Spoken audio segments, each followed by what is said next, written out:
So guys, niko na my brother. Wewe salimia watu leo.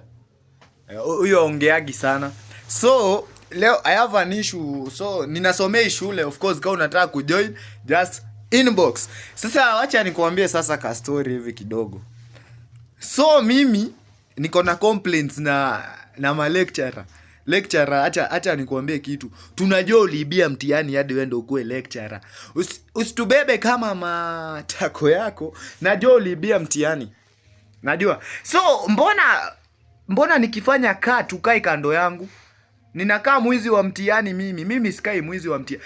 And to say mimi nilijua nikipata ID in Kenya kila kitu mimi niko fiti. Nilijua nikipata ID sitasumbuka. Mbona unipe stress ya mawazo?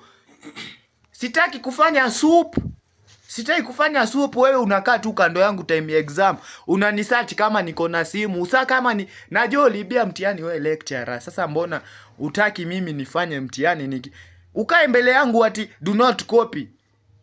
Mbona nisicopy? I want to be a lecturer. I want to graduate. Ninataka hadi mimi nikuwe na masters. Na kupata masters lazima utumie kitu inaitwa Kenya. Sasa mimi ningetaka kuambia, ukiona mwanafunzi ambaye ako na ID jamani, niko university ama niko college ama niko in a medical school, nikibia that is ninataka kuongeza manufaa kwa maisha yangu, kwa sababu mimi sina chochote.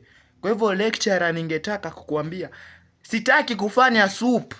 Mimi ninataka kuwa na maisha bora. Ninataka kugraduate. So we lecturer, ambia lecturer kitu. Ija wewe nacheka fiti kumbafu.